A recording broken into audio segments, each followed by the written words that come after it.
Voilà, mesdames, messieurs, moi je vais m'agresser au grand bandit de Yaoundé, le gérant de la Feignente, le gérant de la Feignente. Parce qu'il y a une différence entre être propriétaire et être gérant. On a créé quelque chose, on t'a mis devant, on a utilisé ton nom, comme beaucoup d'autres influenceurs. À qui on a ouvert des restaurants en Bonamoussadi, ils sont propriétaires des restaurants qui ne leur appartiennent pas. Ils sont propriétaires de snack bars, c'est pas pour eux. C'est des prêtres non autant pour moi. Alors, mesdames, messieurs, je vais vous dire un truc. Si vous êtes fan de Samuel Eto'o et vous racolez Samuel Eto'o, il n'est pas obligé de vous aider. Aujourd'hui, on voit un ancien fan, on voit un fan déchu de Samuel Eto'o qui crie dans tous les sens parce que Eto'o a refusé de lui acheter une caméra. Monsieur, il n'est pas obligé de vous acheter une caméra.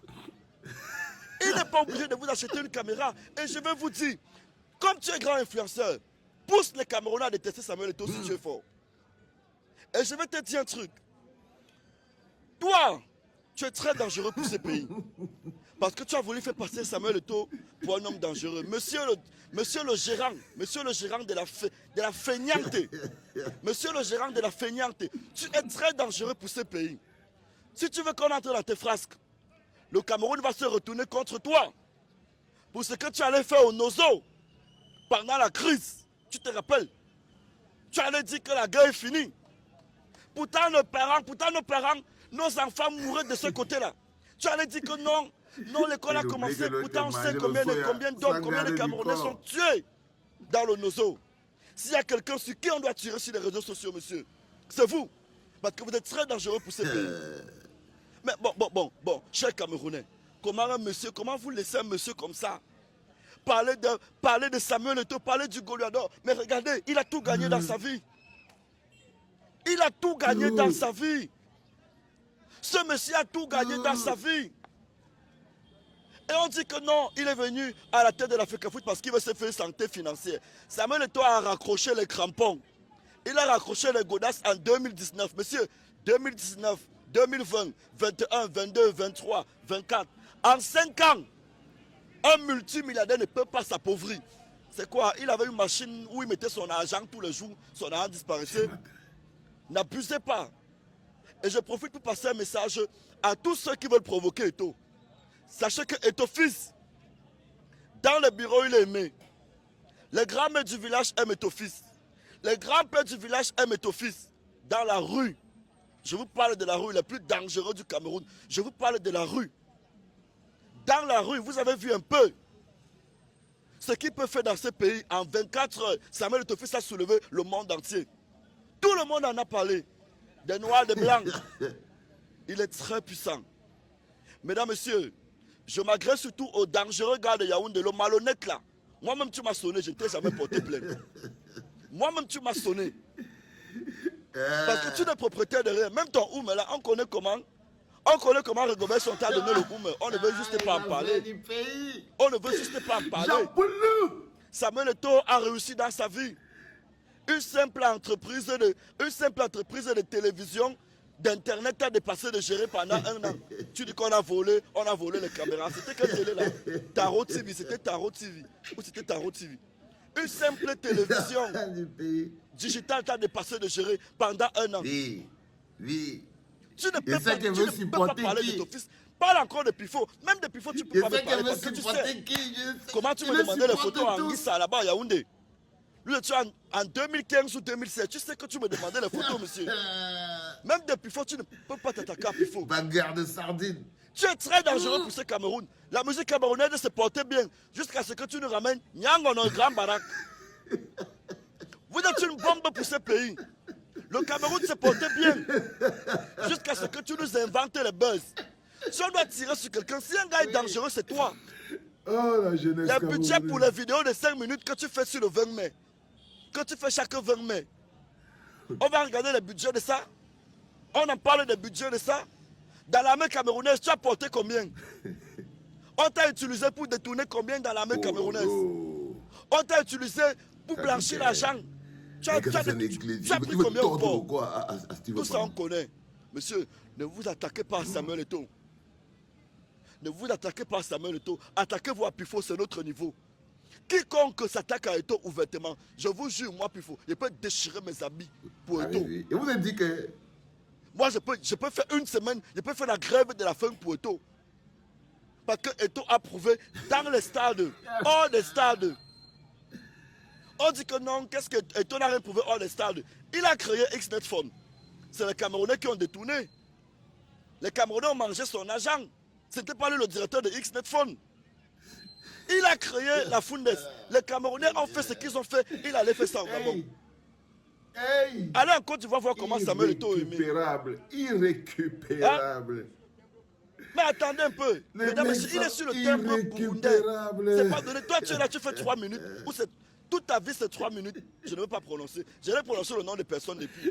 Mais j'ai seulement dit le gérant de la Feigniente. Même qu'un fac qui a le bar là-bas, obligé pas parce qu'il est propriétaire de son bar. Tu n'es pas propriétaire de ce que tu appelles la Feigniente que tu gères là. On connaît le propriétaire aussi. À moi, l'entendeur, salut. Et si tu veux voir qui je suis, sors encore une vidéo sur Eto'o. C'est un avertissement. J'achète le problème là. Sors encore une seule vidéo sur Eto'o. Je vais descendre dans la rue pour toi.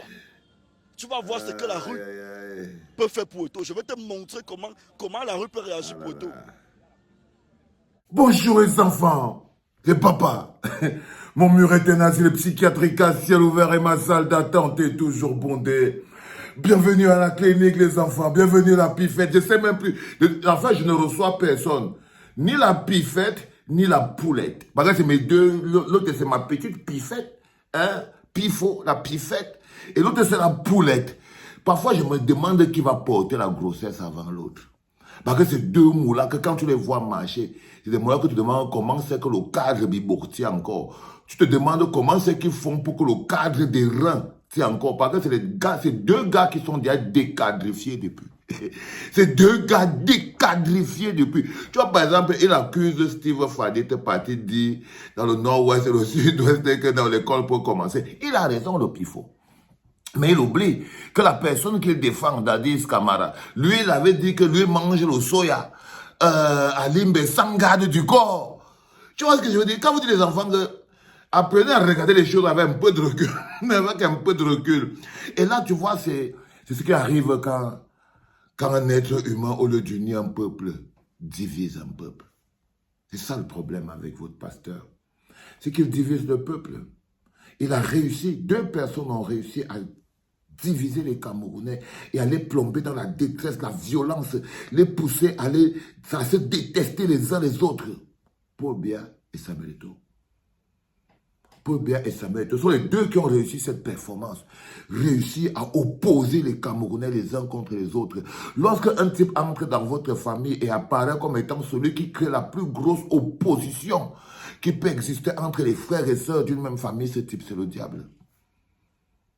Réfléchissez bien. Réfléchissez bien. Regardez comment Pifo parle. Il dit que si jamais... Là, quand vous écoutez Pifo, là, ça veut dire que s'il croise Steve, c'est foutu. Il est prêt à le manger même avec les mains. Il est prêt. Parce que ça veut dire qu'il réagit comme un possédé. Quand vous voyez Pifo, là, vous avez l'impression qu'il n'a plus son âme. Vous sentez comme s'il est un peu possédé, non? Oui, il est là comme s'il était un tout petit peu possédé. Il n'a plus son âme. Il est au paroxysme du fanatisme. C'est ça qui me fait avoir peur avec ces gars. C'est qu'ils ont atteint un niveau où c'est le paroxysme du fanatisme. Et lorsque vous voyez une société qui atteint le paroxysme du fanatisme, il faut faire attention. Si vous les aimez, il faut les laisser. Et si vous les aimez, il faut les laisser. Parce que là, moi, quand je vois Pifo, il a perdu son âme.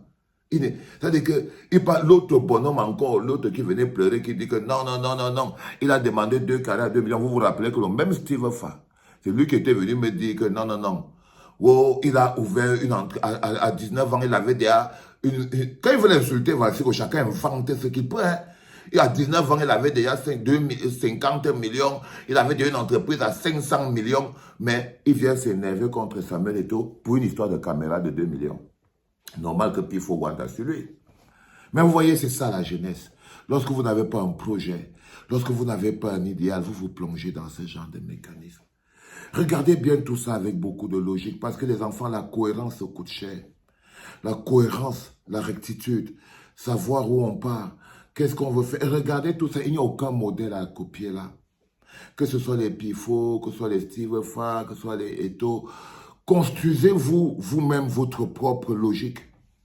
Construisez-vous vos propres vies.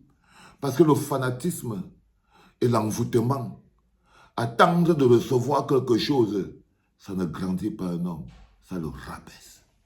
Là, vous voyez, Pifo, il essaye de rabaisser Steve Fa. Mais il se rabaisse lui-même, il essaye d'élever et tout, il rabaisse encore et tout. Donc, ils sont dans le marasme du rabaissement. C'est de ça qu'il s'agit. Et c'est dommage. Mais bon, qu'est-ce que vous voulez que je vous dise? C'est l'anthropologie et c'est la sociologie. Hein? On a compris. C'était papa.